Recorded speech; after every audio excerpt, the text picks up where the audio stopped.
alfarero, perdón, pero nuestro Señor utiliza la expresión sal y luz, ¿cierto? La sal y el sabor, el oro y su brillantez y su consistencia y su peso, ¿no? Es lo mismo. Esto es como un paralelismo que hacen nuestro Señor Jesucristo y el profeta utilizando el oro y el crisol. Entonces, ¿qué es lo que va a hacer Dios o qué es el crisol? El crisol es algo hirviendo, una cantera aquí hirviente, meten el metal para que se separe los elementos, los elementos que son menos valiosos y se vaya separando lo que es basurita de lo que es valioso. Y eso es lo que va a hacer Dios con este pueblo. Va a volver a hacer que sea oro. ¿Y cómo lo va a hacer? ¿Cuál va a ser la caldera de Dios? ¿Cuál va a ser el caldero que Él va a utilizar? La diáspora. Por eso dice, y los dispersaré a todas las tierras. La forma o el crisol en el que el pueblo va a volver a ser quien era antes y a recordar su identidad de judíos, iba a ser estando solos en otras naciones.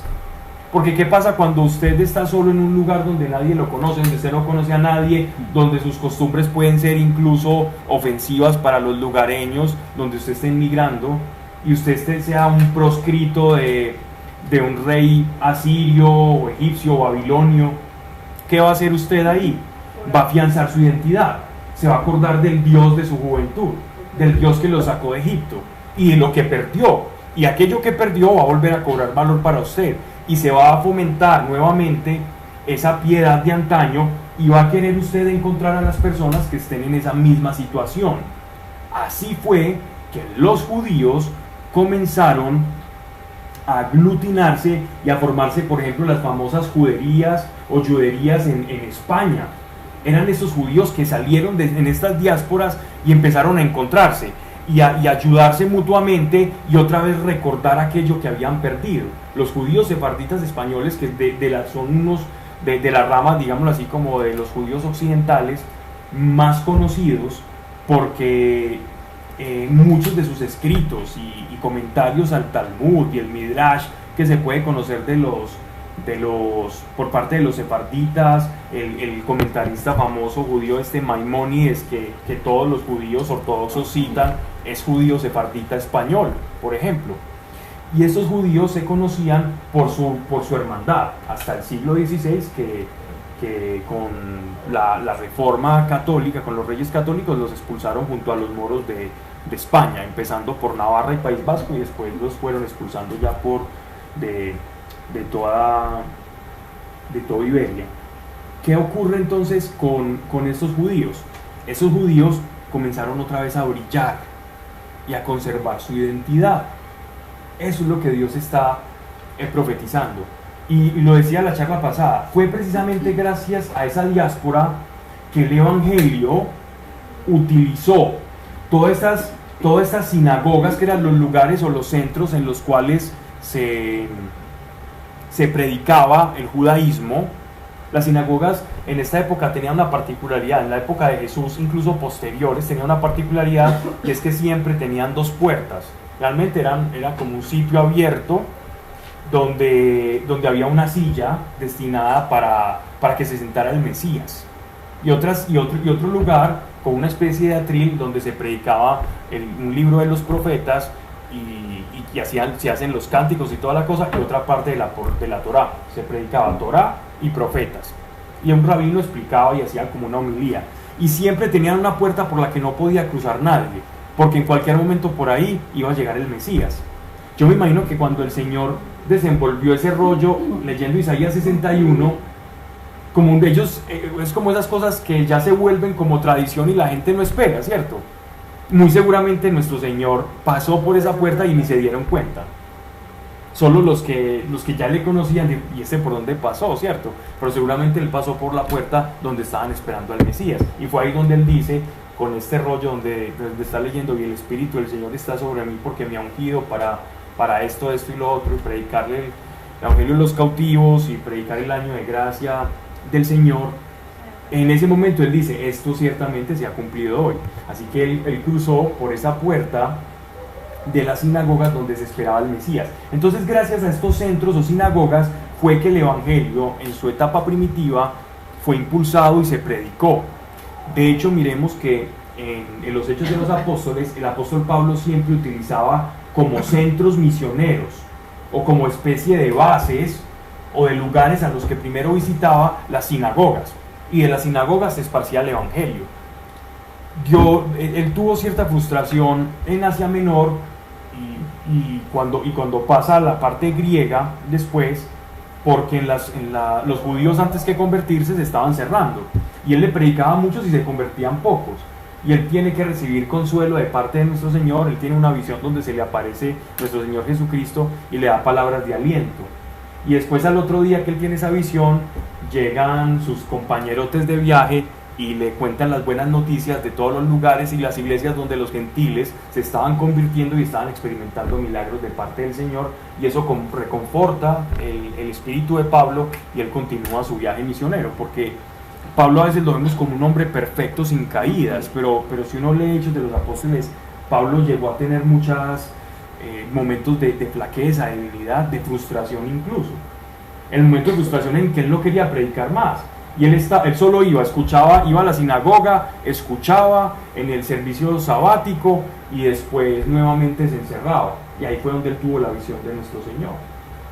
Entonces, si le ocurre al apóstol Pablo, también es lícito que a veces en algún momento de nuestra vida podamos experimentar cierta frustración, pero siempre orando y siempre buscando al Señor. No importa que tengamos paros, no importa que creamos que nuestro camino se está menguando, que está entrando en una desaceleración, el Señor siempre está ahí para confortar. De hecho, la promesa del Espíritu Santo es dar consuelo, y eso fue lo que hizo nuestro Señor, y después de eso Pablo siguió y nadie lo pudo detener. Bien,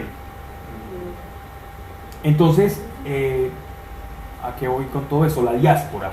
Entonces, esa diáspora iba a ser para ellos un crisol, iba a ser un momento de sufrimiento. El estar aislados como pueblo iba a ser tortuoso completamente para ellos, y ese aislamiento los iba a llevar a ellos a recuperar su identidad que le iba a servir al Mesías para después expandir la iglesia. Así que todo eso tenía un propósito apuntando al Mesías y a la salvación de aquellos que, no siendo judíos, por el mensaje y la fe íbamos a ser parte de Abraham, unidos e injertados a él por la fe. Así que todo esto está profetizando. Todo este recuento que yo hago como una caricatura de la historia es para ver que esta profecía tuvo estrecho cumplimiento. He aquí que yo batido mis palmas por tu avaricia y por la sangre que hay en medio de ti. Resistirá tu corazón, tendrás fuerza tus manos en los días en que me ocuparé de ti. Yo, el Señor, he hablado, yo lo haré. Yo te esparciré entre las gentes y te aventaré por las tierras, y haré desaparecer tu inmundicia de en medio de ti. La inmundicia eran todas las costumbres y toda la idolatría de los demás pueblos. Eso es la inmundicia. Y serás a tus ojos ignominia entre las gentes, y sabrás que yo soy Dios. Fueme dirigida la palabra de Dios diciendo: Hijo de hombre, la casa de Israel se me ha tornado en escoria. Todos son el crisol, cobre, estaño, hierro, plomo, plata y escorias. Por tanto, así habla el Señor: por cuanto vosotros os habéis vuelto escorias, yo os reuniré en medio de Jerusalén, como quien reúne a la hornaza plata, bronce, hierro, plomo y estaño, y sopla el fuego para fundirlos. Así os reuniré yo en mi furor y en mi ira, y os echaré en la hornaza para fundiros. Yo os reuniré y soplaré contra vosotros el fuego de mi furor, y seréis fundidos en medio de Jerusalén. Como se funde la plata en el crisol, así seréis vosotros fundidos en medio de él, y sabréis que yo soy Dios, que derramo mi furor sobre vosotros. Eso también lo dice Pablo, acerca de que un día la obra de tus manos será probada por el fuego, y verás con qué material construir, con oro, caña, plata, piedras preciosas, y que no te salvarás sin haber pasado por el fuego. Correcto. Pablo se hace eco de las palabras proféticas del alfarero. El crisol, digámoslo, que lo vemos como con desdeño, como algo negativo, pero no necesariamente. No necesariamente. Si eso va a sacar lo mejor de ti, que venga todo el que sea necesario. Carácter. Sí, claro, es la Ya, formación carácter. y también depende de ti, qué tanto te quieras resistir. Mira que durante muchos años él estuvo enviando profetas. De hecho, mientras él está profetizando esto, está profetizando Jeremías y Habacuc. Está profetizando contemporáneamente a él. Hay un calendario donde uno puede ver Sí, cómo- claro. donde se profetiza sobre el mismo simultáneamente. Sí, sí, sí. En Biblias de estudio está, por ejemplo, como las cronologías, las sincronicidades, las concordancias, sí. O en tablas independientes que puedas descargar y eso. Simplemente miras que sí estén ajustadas, porque a veces no lo están, no todo lo que está en internet está correcto. Y también depende, te encontrás cosas, y te encontrás un documento que está muy genial, pero dice Watchtower, o Torre Vigía, o Atalaya, corra. Fue dirigida la palabra de Dios diciendo: Hijo de hombre, diles, eres una tierra no bañada desde lo alto, no rociada por la lluvia en el día de la cólera. Esta es una palabra que podemos tomar a la ligera, pero que responde a muchas de las preguntas que nosotros hacemos sobre Dios, o el por qué le pasan cosas malas a la gente que creemos que es buena, ¿cierto? Yo digo que por qué le pasan cosas malas a la gente buena, porque usted que sabe si es bueno o no. Si bueno no hay sino solo Dios. Pero es que acá no se hace la voluntad de Dios. Correcto, empezando por ahí. No hay gente buena. Pero bueno. La gente que está con Dios. O sea, todos nos pasan cosas malas porque... Al creyente, Ah, sí. al creyente Y podemos las cambiar. permite, las permite. Por eso Dios Sí, claro. pone todo para el bien. Entonces, pero miren a lo que se está refiriendo esto acá.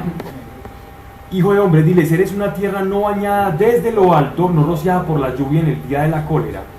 Cuando nosotros no estamos caminando bajo la jurisdicción del reino, cuando nosotros no somos ciudadanos del reino, cuando no tenemos el pasaporte que Guillermo nos hizo la otra vez, hace un año, ¿cierto? Cuando uno no tiene ese pasaporte, Ah, no, Ah, me no, saqué la Sebas los está chivando por debajo. Los pasaportes, ¿cierto? Cobro baratito. Sarita trae. Ay, yo ya me perdí. Yo cobro baratito. No, me da el favor, mis zapatos. ¿Será que hacemos un muro? Entonces, ¿qué es lo que ocurre? Si no estamos caminando bajo la jurisdicción del cielo, entonces es lo mismo que decir, eres una tierra no bañada desde lo alto. Es decir, mi vigilancia, mi providencia y mi gracia está fuera de ti. Que yo puedo experimentar lejos de la gracia de Dios cierto estatus de confort, como aquel narcotraficante que corona viaje y que se gasta el dinero y disfruta y tiene unos momentos de placer por aquello que mal habido consiguió. Eso no se lo va a quitar nadie, aquello que disfruta, pero esa tierra que él está labrando no es una tierra bañada desde lo alto. O sea, no tiene la gracia de Dios, no va a hallar misericordia de Dios en medio de ese acto, y solo el peso de sus obras, algunas veces más rápido, otras veces se demora un poco más, pero todo aquello que ha sido sembrado va a recibir una cosecha. Hay frutos que demoran un poco más en salir, en crecer. Hay otros que, como el frijolito, salen súper rápido y salen ramas y ramas y ramas. Hay otros que no, pero no es una tierra bañada por Dios. Entonces, ¿qué le está diciendo Dios a Israel?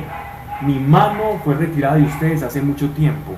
Eso que ustedes creen que les está yendo bien, que no les va a pasar nada, que todo está bajo control, que el pacto que tienen con los egipcios está bien, que eso los va a salvar, que los egipcios van a llegar con sus famosos carros de doble, con doble arquero, ahí los va a salvar de los babilonios. Sigan creyendo eso, ¿cierto? Pero mi mano no va a estar. Que los pueda salvar, Dios ya sabe cuál es el resultado, pero mi mano no está sobre ustedes. Entonces dice, no rociada por la lluvia en el día de la cólera. Dentro de ella se conjuran los príncipes, como ruge el león y despedaza la presa. Entonces él nos va a dar, nos va a comenzar a mostrar por qué Dios retira la mano de una nación. Una de las cosas, una de las razones, de los motivos, de los móviles por los cuales Dios retira la bendición o la gracia sobre una nación es por la injusticia. Entonces, dice, dentro de ella se conjuran los príncipes como ruge el león y despedaza la presa. Es decir, la misericordia entre hermanos se perdió cuando era precisamente la bandera del judío, como pueblo amarse y quererse. Entonces por eso la diáspora va a ser un crisol, claro, porque van a estar solos, entonces allá van a tener una interdependencia entre ellos, y entre esa interdependencia van a recobrar el sentido de identidad de pueblo que aquí habían perdido. Entonces ya habían unos abusando de los otros, y el uno abusando de este y no le pagaba el salario correspondiente, y las autoridades permitían todo esto, cuando ellos ya tenían un sistema legal, mosaico, que no les permitía abusar de las personas. E incluso en el jubileo, en el día del perdón, ellos tenían que perdonar las deudas de aquellos que le debían. Eso era una ley, la ley del perdón, porque Dios estaba profetizando el perdón de los pecados. Entonces lo mismo que el sábado, que yo creo que cuando estemos terminando Ezequiel, voy a hablar del contexto de cómo Ezequiel ve el sábado y cómo nos ilustra más sobre el sábado al final del libro, ¿cierto? Para no entrar en esos detalles, pero este es un libro que nos da mucho, le da mucho sentido al hecho, o Dios le da mucho sentido al hecho de por qué los judíos tenían que hacer o cumplir determinadas leyes, y es que esa ley está profetizando el carácter de Dios. Las fiestas de los judíos no solamente son señales en el calendario universal y cosmológico, cada fiesta representa como un punto en el reloj de Dios, en el reloj de los tiempos. Entonces, cuando yo tengo una buena comprensión de las fiestas judías, nosotros las explicamos acá hace ya tiempo, ¿cierto? Todas las fiestas judías, por ejemplo, el Sukkot, la fiesta, la Pascua, todas las fiestas judías tienen un significado, tanto moral como también un reloj profético que va a determinar ciertos momentos. El Shabbat, el sábado, representa el lugar en el que está la iglesia en estos momentos, que es el reposo de Dios, del que habla el apóstol Pablo, y que Ezequiel también profundiza un poquitico, pero eso lo vamos a tratar después. Entonces íbamos en que no hay misericordia entre el mismo pueblo. Dice, así devoran ellos las almas, se apoderan de los tesoros y riquezas y multiplican en medio de ellas a las viudas. Sus sacerdotes, entonces empieza atacando a la clase comerciante, pues a los que tenían cierto nivel de empoderamiento económico. Luego va por la casa sacerdotal a amonestarlos. Sus sacerdotes han violado mi ley y han profanado mis cosas santas. No hacen diferencia entre lo santo y lo profano, ni enseñan a distinguir entre lo puro y lo inmundo. Entonces se volvieron una casta de sacerdotes complacientes a esas clases altas que les favorecían, dejando de condenar lo que debía ser condenado, y era precisamente esa afrenta moral que estaban teniendo ellos. Cierran los ojos a las violaciones de mis sábados, cierran los ojos a las violaciones de mis sábados, cuando ellos eran los que tenían que enseñar que era el reposo de Dios. Y yo soy profanado en medio de ellos. Sus príncipes son como lobos. Aquí se está refiriendo a los escribas y a la casta sacerdotal más alta. Sus príncipes son como lobos que despedazan la presa, derramando sangre, destruyendo las almas, para dar paulo a su avaricia. Sus profetas revocan con barro, contemplando visiones vanas y predicando mentiras. Y dicen, así habla el Señor Dios, sin que el Señor haya hablado. Si hay una expresión curiosamente comparable con las que utilizaba nuestro Señor Jesucristo, es esta en las Escrituras.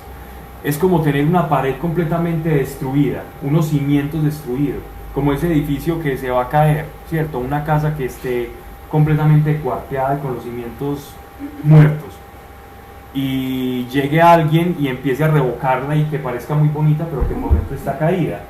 Estos profetas, como los profetas que le profetizaban a los reyes de Judá, que Jeremías precisamente condena, era que iban al rey a decirle: ustedes están actuando muy bien, todo está muy bien, usted es el mejor, usted sabe que usted está muy bien, Nabucodonosor se va a arrodillar, todo va muy bien. Claro, y entonces en medio de esas profecías lisonjeras, el rey se sentía muy bien, decía: wow, este sí es el profeta. Jeremías estaba, porque Jeremías condenaba la actitud que estaba teniendo el rey. A esto le está llamando, a esto también está llamando el profeta a que van a rendir cuentas a Dios. Y el pueblo de la tierra oprime, roba, hace violencia al desvalido y al menesteroso, y al extranjero le veja contra derecho.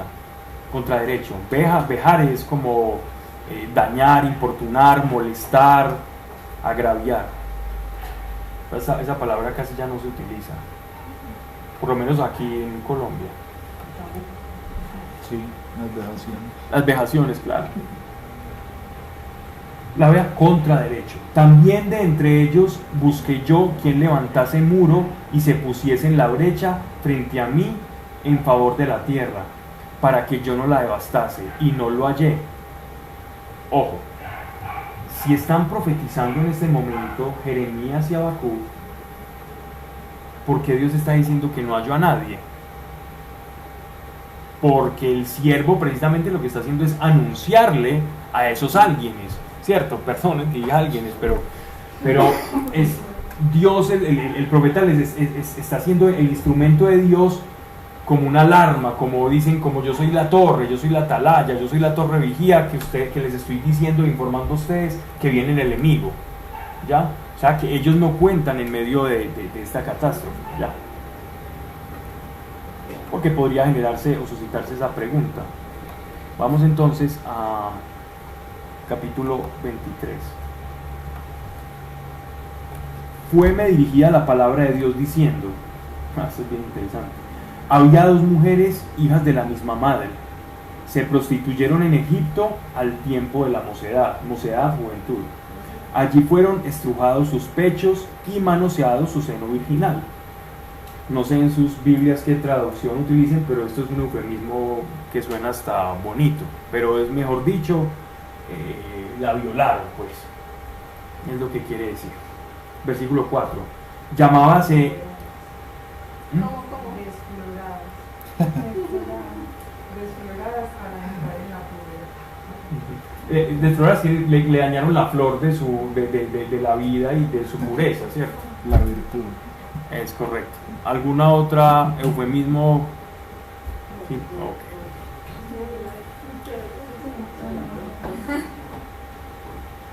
La mía más que violadas. No la volví a traer. La latinoamericana. Esa casi puede. La Como el latinoamericana. de Güey. La latinoamericana. Llamábase Oholá la mayor, su hermana Oholibá. Fueron mías y parieron hijos e hijas. Oholá es Samaria, Oholibá Jerusalén. Entonces, miren, esta es una comparación bien brusca, bien fuerte. Están hablando de dos mujeres que Dios apartó, ¿cierto? La una fue ultrajada por quién, o sea, Israel, por los asirios, y Judá, correcto. Entonces ahí están hablando de la comparación. Pero porque esos nombres no significan. los nombres como tal no tienen un significado específico. Hay muchos que se han rebanado los sesos buscando la etimología de los nombres, pero son simplemente son nombres como con cierta etimología entre hebrea y cananea para hablar de unas mujerzuelas, simplemente. Los comentarios de esta Biblia dicen que Oholá es su tienda, o sea, Sí, ella. sí, sí. Y Oholibá, mi tienda, Sí. o sea, en ella. Sí, pero digámoslo así, que esa es una hipótesis si fuera cananea, como decir como la casa o la tienda de la prostitución, donde iban a tener una prostitución. Pero es una de tantas, pero no hay un acuerdo, pero vale la pena. Esos juegan con la etimología, pero los nombres son nombres más bien inciertos, son inciertos. Vamos entonces. La mayor, su hermana fueron mías y parieron hijos e hijas. Ok, ya Jerusalén, perfecto. Miren pues. Oholá me fue infiel y se enloqueció por sus amantes.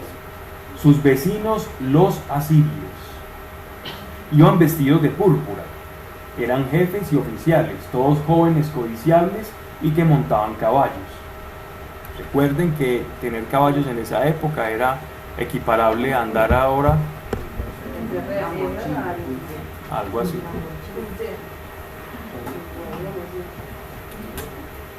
Se prostituyó a ellos la flor de los hijos de Asiria y se contaminó con todos los ídolos de aquellos de quienes se enamoró.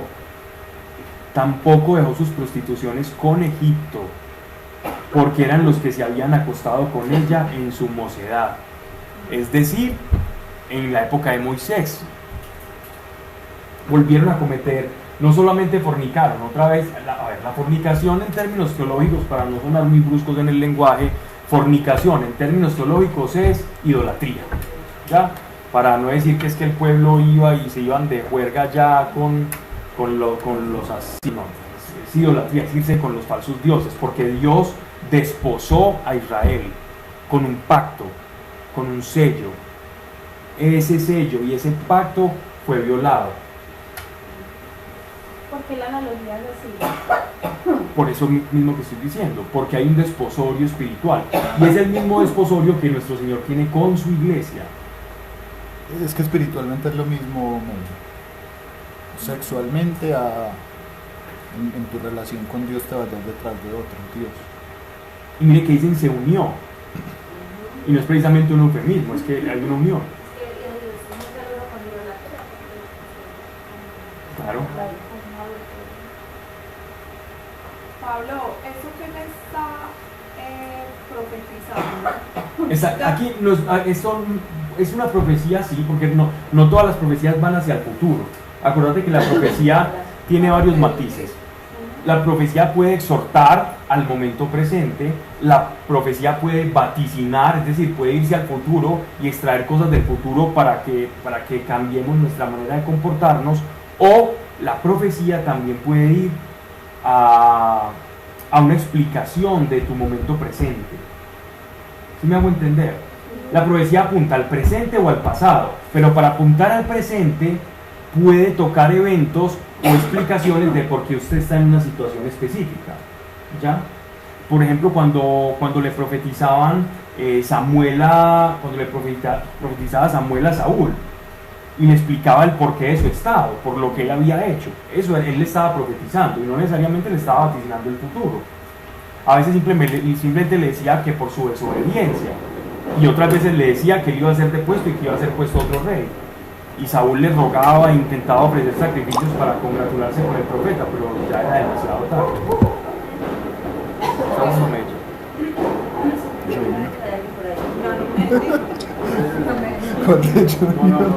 No, yo no sé. Okay. Pablo, pero espérame, es que yo estoy perdida. Yo sé que más que ya lo explicaste, pero no sé. Isaías fue 700 años antes de Cristo. Isaías está en esos momentos vivo. Está lleno de esquinas. Pablo, Pero Isaías, en estos momentos, ¿qué está haciendo? Isaías fue deportado a Babilonia. Jeremías y Habacuc están en Jerusalén, están predicando dentro de Israel, del reino de Judá, pues, entendiendo Judá e Israel. Y Ezequiel está en las afueras de Babilonia. ¿Cierto? Entonces tenemos en esos momentos un montón de profetas contemporáneos que quizás Jeremías y Ezequiel sí pudieron haber tenido un contacto, porque uno ve que, por ejemplo, Ezequiel a veces parafrasea cosas de Jeremías, aunque puede ser por la misma provisión, sí, pero de todas formas eran como su predicación fue en la misma línea. Isaías como ya el pueblo, cuando Isaías ya empieza a profetizar fuertemente, ya el pueblo estaba completamente destruido, Jerusalén ya cayó, entonces ya el centro de la profecía de Isaías es el Mesías y cómo Dios va a restaurar aquello que ya está destruido. Aquí les está explicando que van a caer y por qué es que van a caer. Isaías también dice por qué van a caer, cómo cayeron, pero también cómo van a ser restaurados, sobre todo en la figura del Mesías por antonomasia, que es Cristo, porque Mesías habían muchos, ungidos habían muchos, pero el Mesías solo uno, que es Hamashiach, el Mesías. Entonces ellos ahí ya estaban en esa prostitución, pues en esa idolatría. Ya estaban completamente llevados. Estamos hablando de que que venían de 4 dinastías, de 4 reyes perversos. Estamos hablando de muchos años en que ya han acumulado corrupción tras corrupción y están completamente devastados. ¿Ya? Del lado de Israel fueron 19 dinastías de reyes, del lado de Judá fueron 21, y los últimos 4 de esos 21 fueron completamente perversos. Y en todo ese tiempo fue que predicaron estos profetas que fueron contemporáneos, ¿ya? Lo que pasa es que en el libro de Isaías hay algo un poquitico más de profundidad, que ya lo explicamos cuando enseñamos Isaías, y es que hay 3 facetas de Isaías, que está el proto-Isaías, el deutero-Isaías, ¿cierto? El Isaías preexílico y el Isaías posexílico. Y es como si Isaías hubiera dejado muchas profecías y después esas profecías hubiesen sido transcritas por escribas en Babilonia. Y por eso la vida de Isaías parece más larga de lo que realmente fue. Es porque tuvo mucho contenido en cuanto a profecía, ¿ya? Bien. Dice, se prostituyó a ellos la flor de los hijos de Asiria y se contaminó con todos los ídolos de aquellos de quienes se enamoró. Tampoco dejó su prostitución con Egipto, porque eran los que se habían acostado con ella en su mocedad y habían manoseado sus senos virginales y derramado sobre ella sus impurezas. Yo por eso la entregué en manos de sus amantes, en manos de los hijos de Asiria, de quienes estaba enamorada. Es un símil muy fuerte, pero es como la adúltera que se fue y entonces el señor de la casa dice, no, pues entonces váyase con el amante. Bueno, y esto fue como parafraseando también el segundo capítulo de Oseas. ¿A quién se le ocurrió? A nadie se le ocurrió el oro en América, ¿cierto?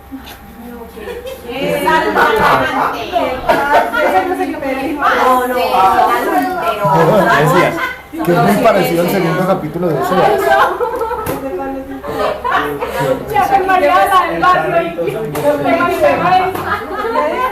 Es que el carrito sanguchero.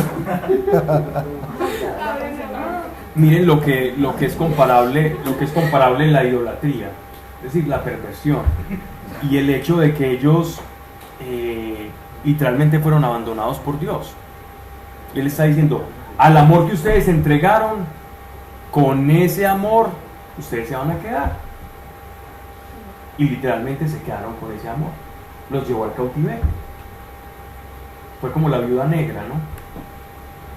Aquella arañita que seduce al machito que es más pequeñito y Lo mata. Sí, eso fue lo que les pasó. Ellos descubrieron sus vergüenzas, le arrebataron sus hijos y sus hijas y a ella le hicieron perecer a la espada. Vino a ser famosa entre las mujeres por la justicia que en ella se hizo. Israel desapareció por completo y hasta la fecha seguimos hablando de que Israel y las famosas 10 tribus de Israel desaparecieron. 10 tribus de Israel desaparecieron en la historia. Quedaron Leví, Judá y Benjamín. Un pedacito. Es que los levitas estaban repartidos, quedó Benjamín y Judá.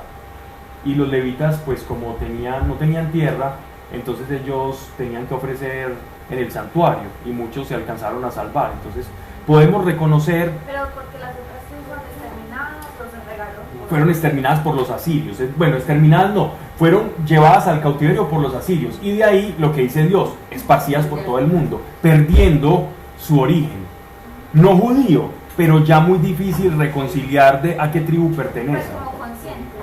Sí.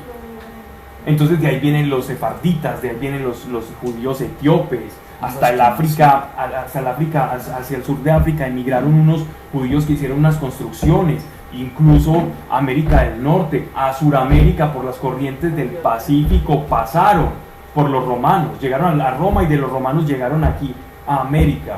Hay datos, no hablemos de eso, sí, igual ya he hablado mucho de esto, hay cronistas que hablan de que aquí ya habían encontrado caciques con nombres judíos. Aquí, caciques con nombres judíos. En la colonización también de América del Norte. Y hay todo un mito sobre los judíos esparcidos por el mundo, que se ha vuelto mito, realidad, leyenda, pero hay pruebas muy fuertes de la conexión judía, ¿ya? Y cómo ellos también viajaron con los mismos egipcios. De lo que hablan de lo que pasa con los santuarianos es porque dicen que hay una raíz judía. Muchos, aquí en Antioquia, si os ves, en estos momentos, en Antioquia, un estudio que se hizo en el año 94, el 20% de la población antioqueña tenía sus orígenes en País Vasco, es decir, nosotros somos vascos, entonces los nombres como Velázquez, los Echeverry, muchos son de origen vasco, y el fenotipo antioqueño es muy vasco. Porque los campesinos de Antioquia son diferentes a todo el resto del país, los de aquí son los del oriente, sarcos, pero esos son otros, estamos hablando del origen vasco. Ahora, los que son los santuarianos, los que son ellos, vienen de holandeses, ingleses que llegaron aquí por las minas. En Remedios, por ejemplo, también se instalaron muchos vascos buscando el oro.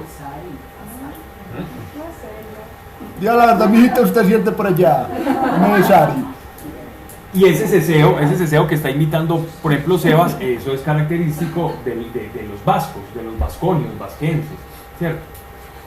Y los judíos llegaron fue en el segundo viaje de Colón, cuando fueron expulsados por Isabel la Católica, los famosos judíos marranos, que los llamaban marranos porque los obligaban a convertirse al catolicismo. Ellos emigraron fue en el segundo viaje acá, pero clandestinamente llegaron con aquellos segundones que estaban buscando fortuna aquí en las Indias y en las Américas, y se mezclaron tanto con el pueblo para no ser considerados marranos o de otra clase, que nosotros los podemos leer en las costumbres y en los apellidos. Por ejemplo, el apellido Torres es un apellido que los judíos utilizaron para camuflarse. Pérez lo utilizaban para camuflarse, para recordar Eretz, que significa tierra en hebreo. Entonces utilizaban nombres patronímicos que terminaran en EZ para poder camuflar su familia y su ser. Pero nosotros tenemos mucho de acervo judío. Ok, entonces esto es una mixtura, pero predominan vascos acá, después también andaluces, castellanos, asturianos, bueno. No sé por qué terminamos ahí.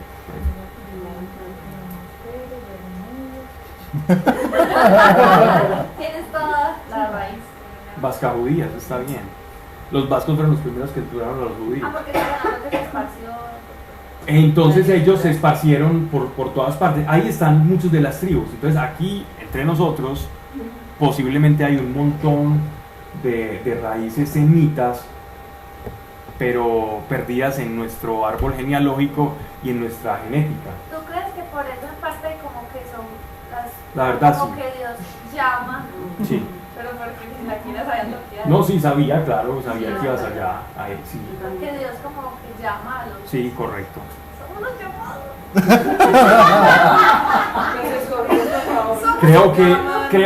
Creo que esa simiente se esparció, y yo lo estaba leyendo en Jeremías.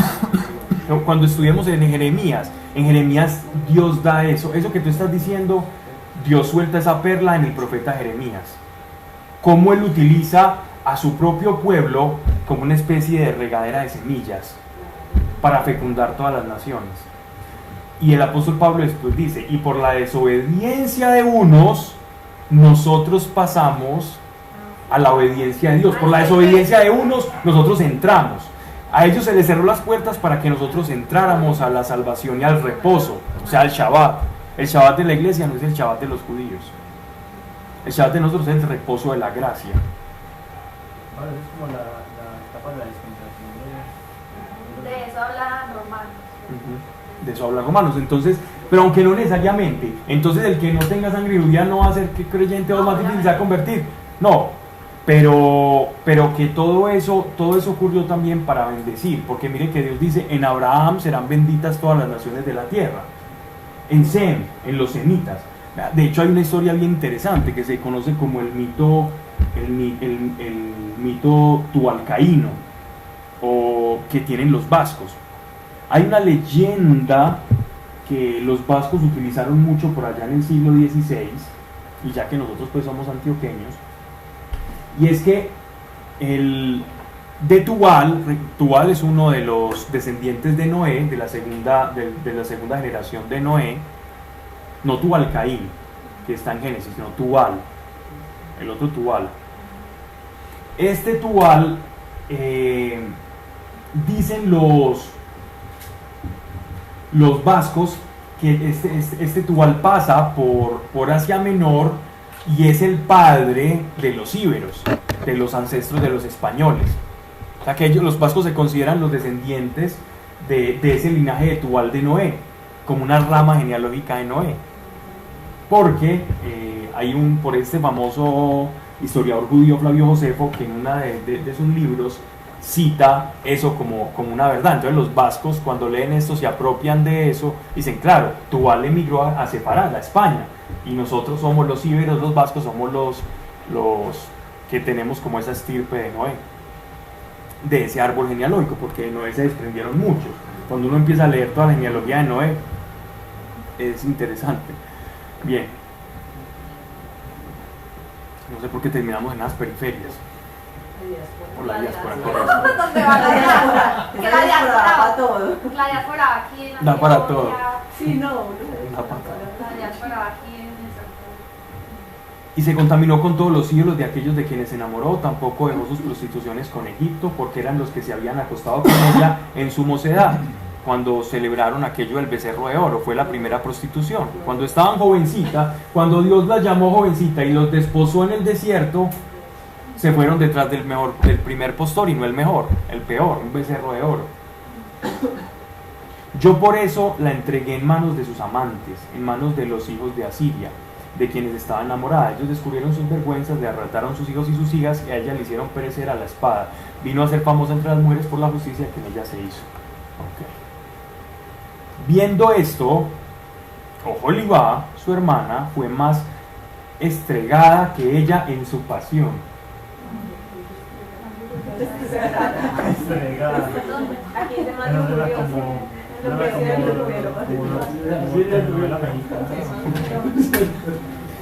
Y sus prostituciones sobrepasaron a las de su hermana. Encendióse en amor por los hijos de Asiria, jefes y oficiales, nobles, vestidos magníficamente, caballeros en sus caballos, jóvenes todos y codiciables. Yo vi que se habían contaminado, que ambas habían seguido el mismo camino, pero esta fue más lejos en sus fornicaciones. Vio hombres pintados en la pared, figuras de caldeos trazadas con minio, ceñidos sus lomos de sus cinturones y tiaras de varios colores a la cabeza, todos con apariencia de jefes, figuras de hijos de Babilonia, de Caldea, su patria. Aquí ya pasaron de los egipcios a una mujer que está más madura, y por eso es más reprochable su pecado, ¿cierto? Pablo, ¿sabes quién? Pues viene siendo quién, Israel, Judá. Yo creo que por lo que estamos hablando la van a identificar, ¿cierto? ¿Quiénes son los caldeos? Los sumerios, los babilonios, los asirios, todos son los mismos, son primos. La manera en que los judíos consideran a los babilonios o a los sumerios o a todos los que están ocupando el fértil creciente, los que están en el norte del famoso Golfo Pérsico y alrededores, a eso se le conoce como los pueblos caldeos. Caldeos determinan muchos pueblos: asirios, babilonios y sumerios. Esos son caldeos. Abraham era un caldeo. Abraham venía de Ur ¿de qué? De los caldeos. Bien, entonces, ¿a quiénes ocuparon los babilonios, los caldeos? A Judá. Entonces ya por eso podemos ir identificando. Figuras caldeos trazadas con niños, ceñidos sus lomos de sus cinturones. Estas son estas famosas estatuas de Marduk, de las puertas de Ishtar y todos los dioses babilónicos del panteón.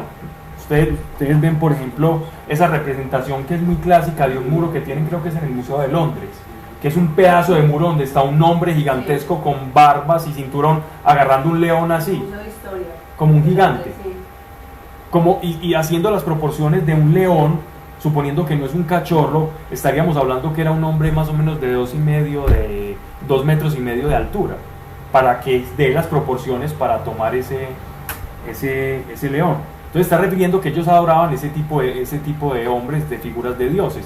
Y también un poco con las figuras de animal, que son como las del famoso dios de los filisteos, ¿cierto? El dios que parecía un tritón, un hombre mitad pez, un sireno pues, pero musculoso. Y en viéndoles se encendió en amor por ellos. Y se encendió en amor por ellos y mandó embajadores a Caldea. Y entraron allá los hijos de Babilonia, al lecho de sus amores. Y las mancharon con sus inmundicias. Y ella se contaminó con ellos hasta hartar su deseo. Hizo patentes sus fornicaciones y descubrió su ignominia. Eso de que hizo patente, es decir, y adquirió las costumbres de ese pueblo y los dioses de ese pueblo, que se hizo evidente. No era una cosa de poquito, sino que ya era algo evidente. Se inculturizaron literalmente. Inculturarse es traer las cosas de otra cultura y mezclarla. Ya.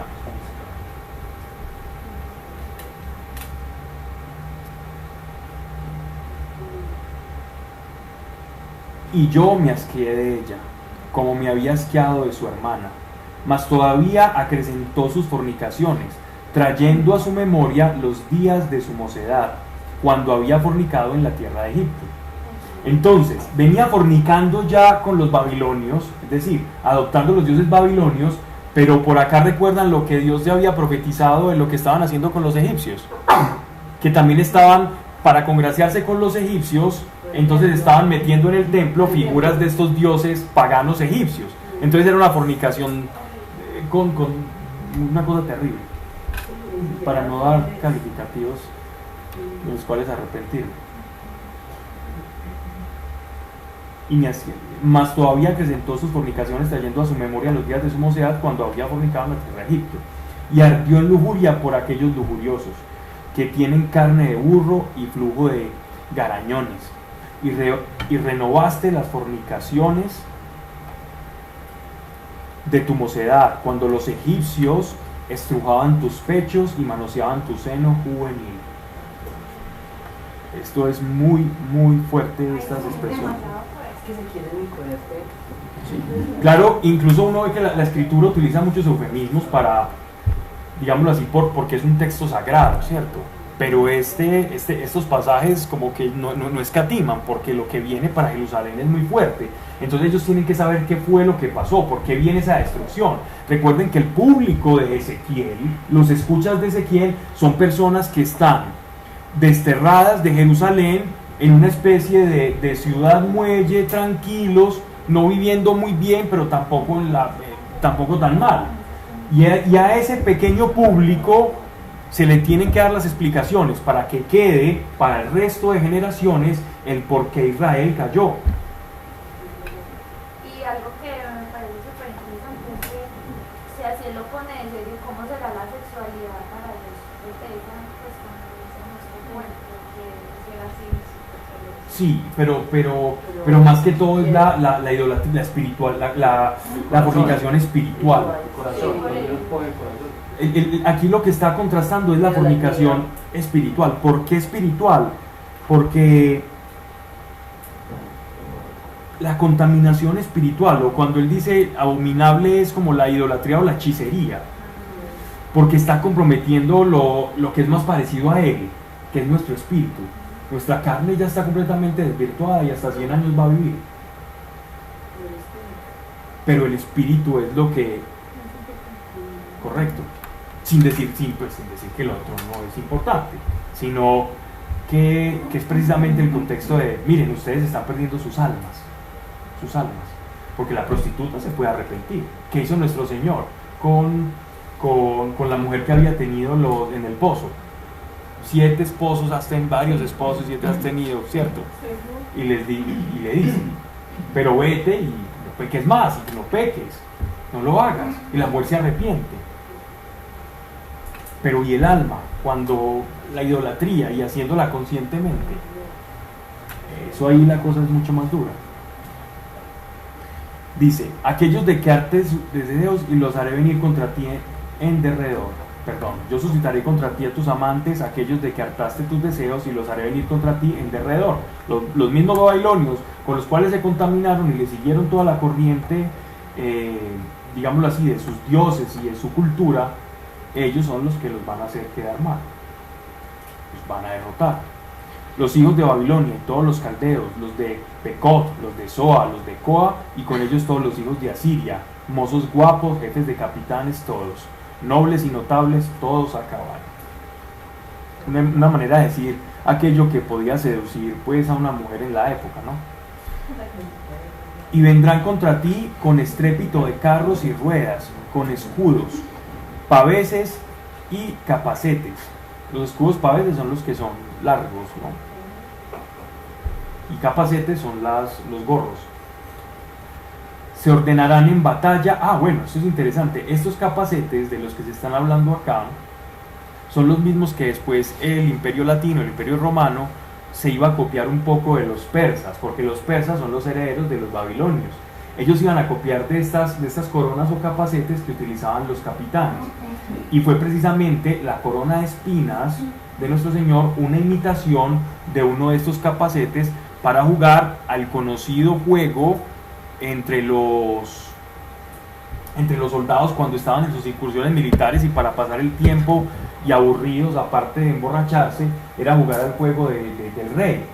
Y el juego del rey era que le pegaban a alguien con los ojos vendados para que adivinara quién le había pegado, y así se reían los hombres, como cuando uno era pequeño y jugaba ese tipo de cosas que uno se reía.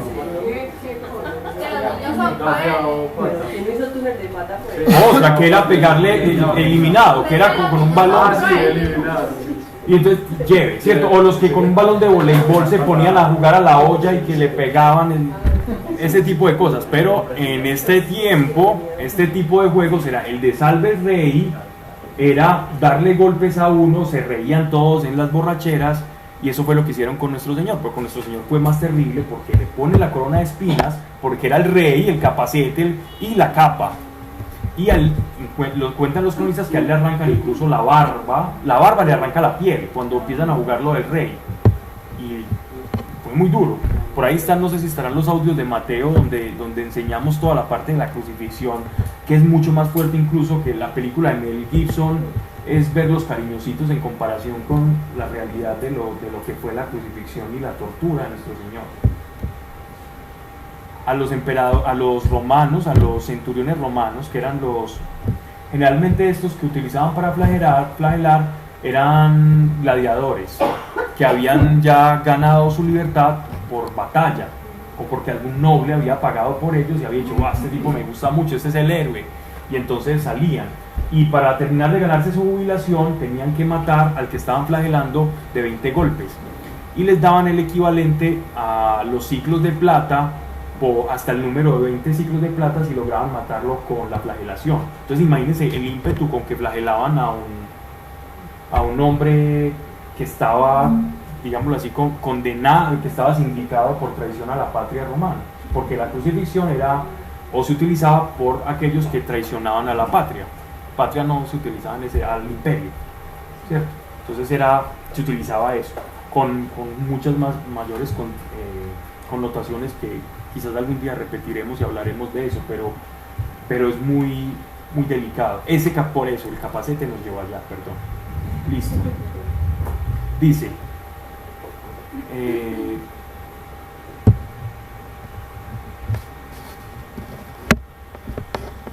vendrá contra ti estrépito de carros y ruedas con escudos, paveses, capacetes, se ordenarán en batalla de todas partes contra ti.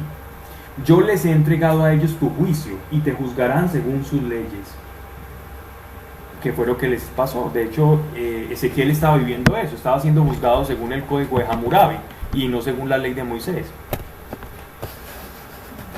Desencadenaré mi celo contra ti y te tratarán con furor, te cortarán la nariz y las orejas y tu prole caerá en la espada.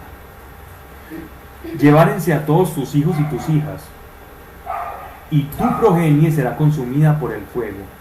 Te desnudarán de tus vestidos y te arrebatarán todos los ornamentos de tu hermosura. ¿Qué era la hermosura de Israel? Era su Dios. Yo haré que cese la lujuria y tus prostituciones con Egipto, y no alces ya más los ojos a ellos, y no te acuerdes más de Egipto, porque así dice el Señor Yahvé. Y esto se cumplió. Esto se cumplió. Te entrego en las manos de aquellos a quienes llegaste a aborrecer, de quienes se hartaren de tus deseos, y te tratarán con odio, se apoderarán de todo el fruto de tu trabajo, y te dejarán desnuda y en cueros, y se descubrirán las vergüenzas de tus prostituciones. No, es un costeño. Tu lujuria y tus fornicaciones son causa de todo esto, por haber fornicado con las gentes y haberte contaminado con los ídolos. Has seguido los caminos de tu hermana, y pondré en tus manos el cáliz suyo.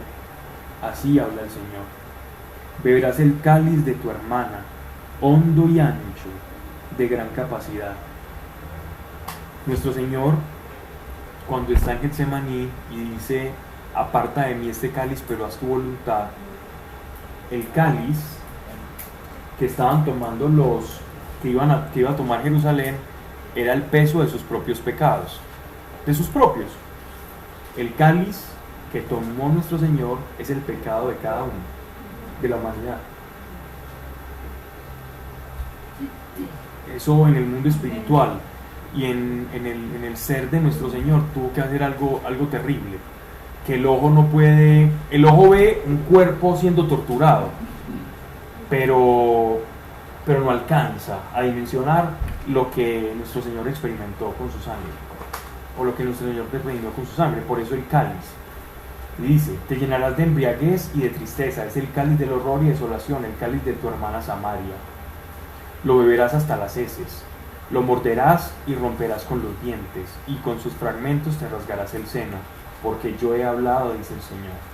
Puesto que me dejaste y echaste a tus espaldas, también yo echaré sobre ti tu lujuria y tus prostituciones. Estas palabras, si bien pueden ser chocantes para la moral nuestra y para la manera en que nos comportamos, referimos y hablamos coloquialmente, demuestra cómo un pueblo abandona a Dios y se mezcla con la idolatría de otros pueblos, y Dios simplemente lo que hace es entregarlos a aquellos, retira su mano y los entrega a aquellos con los cuales se acostó.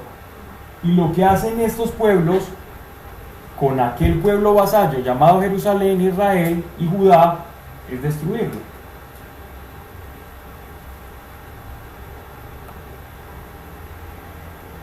Díjome el Señor.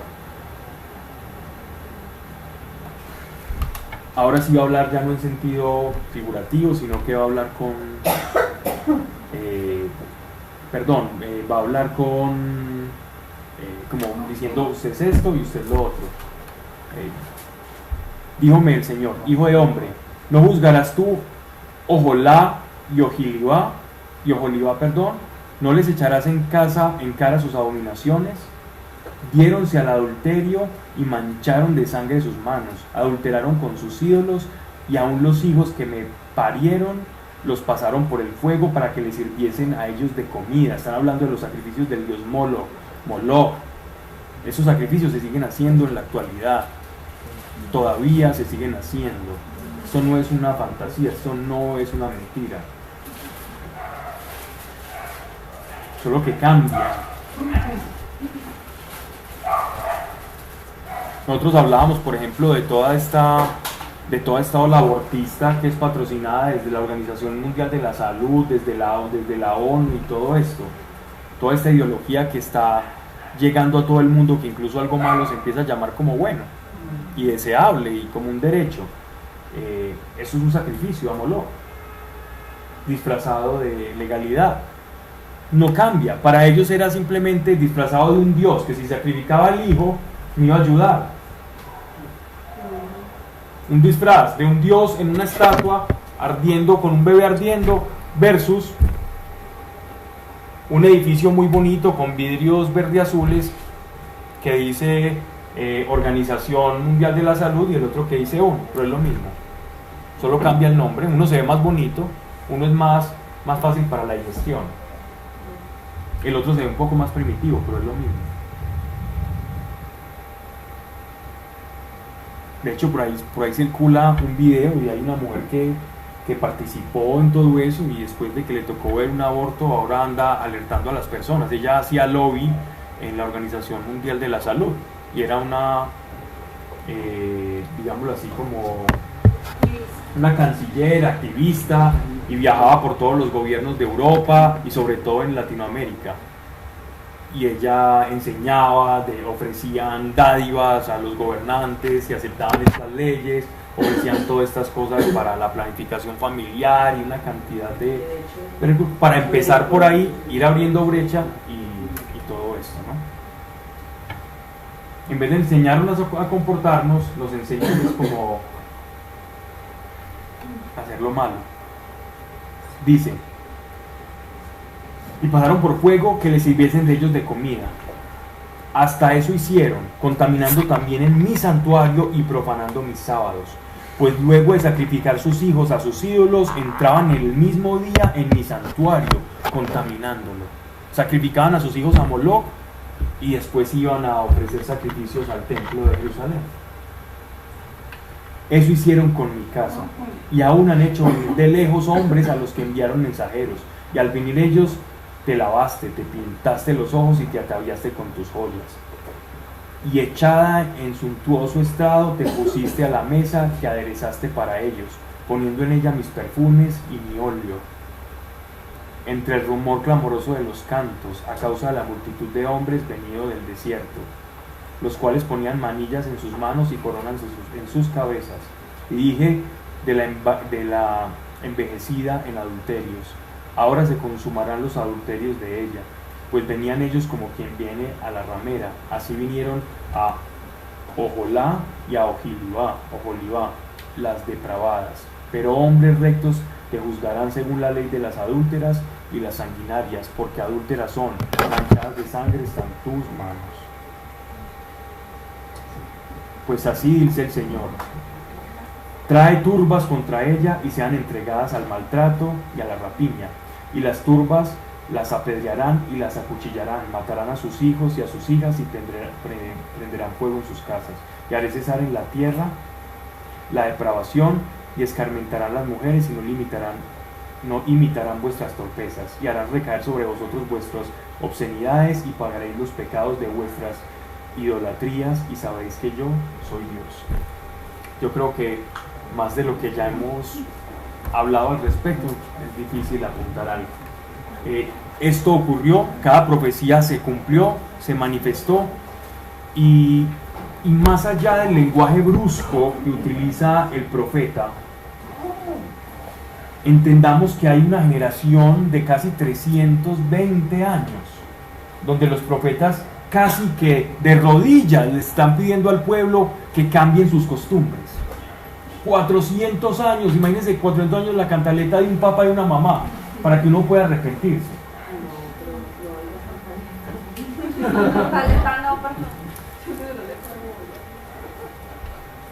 La amonestación correctiva sabia del padre. No, pero es que igual cuántas veces uno se toma como cantaleta un buen consejo del papá y de la mamá. Para ellos era cantaleta. Es que es el tono. Para el pueblo era pura cantaleta. No, no es cantaleta, no. Simplemente lo llevamos por este lado. La cantaleta, de hecho, es un defecto. Eso es un defecto gravísimo. No, por eso, o sea, de parte de Dios no era cantaleta, pero sí era la forma en la que el pueblo lo recibía. Una manera de- Imagínate de- tener un man encima y la está embarrando. Y 400 años. Y uno creyendo que la está haciendo bien. Ya. 10 generaciones. O por Estamos ejemplo lo que hablando. le pasó a Jonás, No, que él no. iba y predicaba y pues él le mandó Dios a decir eso. Decía, es que no voy porque apenas se arrepientan voy a caer yo como, pues porque lo que les dice la fama de los profetas, que no era verdad, entonces ya como que nadie le hacía caso. Eso es muy normal, porque la profecía cuando una profecía no tiene un año en particular, siempre va a estar cuestionada, y cuando pasa, pues ya no hay nada que hacer. Bueno, vamos entonces a orar. Padre, gracias te damos por tu palabra. Gracias, Señor, porque somos benditos, unidos a tu simiente, hijos de la bendición, herederos del reino. Y el reino es ahora, y el reino es en nosotros. Yo te doy gracias por esto. Ayúdanos a través de tu Espíritu a ser verdaderos heraldos, mensajeros de tu reino, y que como mensajeros, más que palabras, el reino se manifieste a través de nosotros, porque es la verdad, Señor, y así lo has establecido y así te ha gustado. En el nombre de nuestro Señor Jesucristo, llévanos en paz. Amén. Amén, amén. Hasta luego. Pablo, los tiempos que tenemos a seguir. ¿Cómo te Tiempos queda? proféticos, Desde que empezaron a pegar al Junior en el minuto 112 y se lo comió. No te creo. Cuando estudiábamos el libro de Daniel veíamos una cosa bien interesante, No, y es que las profecías que son lo como un cobró caleidoscopio. No, Eso es un pues. caleidoscopio, ¿te acuerdas? Eso es Lo escuché en la adolescencia, cuando